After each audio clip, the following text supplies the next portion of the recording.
You got Coach full swing now in the spring season. Your team's had some great results over against mainly Division I competition at Wake Forest 2 weeks ago. And first for our women, can you talk about the growth really of Kelsey Chambers, who set the new 5K record for WJU?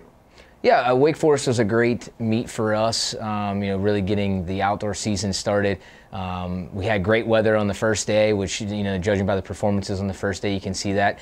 Specifically, our distance runners went there, keyed up to run the 5,000 meters, and we had great results there. Kelsey specifically, she's, worked her tail off and has gotten better the 2 years that she's been here, and she does everything that she needs to do to be the best possible athlete she can, and that's, showing in the results.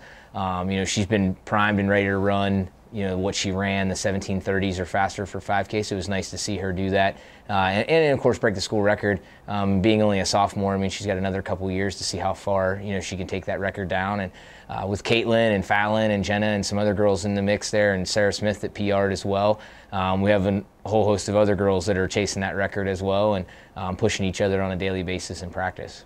It wasn't just Kelsey and the runners, but also your women's throwers are pretty deep this year again, led by both Ashley Field, Haley Campbell, and a bunch of others as well. Yes, Coach Kidwell does a phenomenal job with our throws athletes, and it shows every year in the conference. We, especially on the women's side, we've kind of dominated the throws there, and Ashley's been leading the charge now as a fifth-year senior, and second-team All-American last year. And Haley Campbell's development's been amazing as well, from a walk-on kid to now a scholarship athlete to who's throwing, some national-level marks and some top marks in the conference.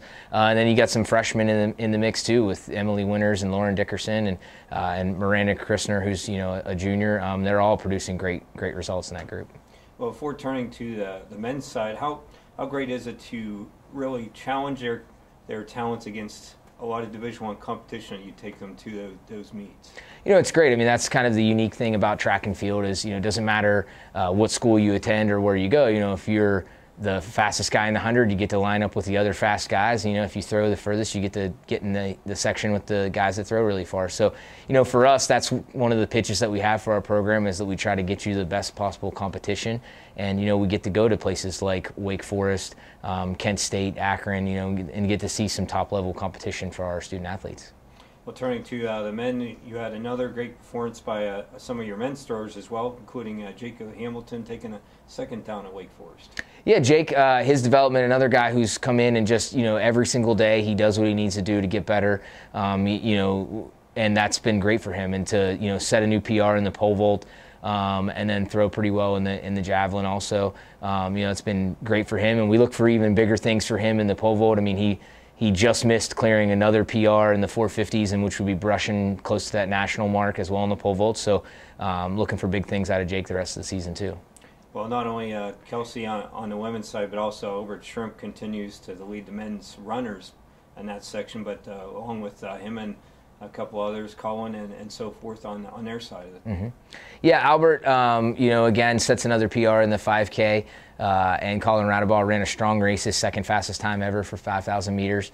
And Albert's another guy. Everything that he needs to do on a daily basis, he does, and that's all you can ask for as a coach out of any of those distance kids that are seeing great results. You put in the work, and it's going to show in the results. Well, this week you did travel across the beautiful I-76 across Pennsylvania and to Amish country in Millersville. More of a Division II field, most likely, that you'll be able to see. Will it be any difference as far as challenges and so forth, and being more of our level of competition? There'll definitely be some differences. You won't have the larger Division I schools in the meet, but a lot of the schools that'll be there are the PSAC schools, and they're a very strong conference in track and field, and we'll definitely get a lot of competition out of that meet. And we have a few of our athletes, the 10K runners, that are going to go over to University of Cincinnati and try to run a fast 10K over there as well.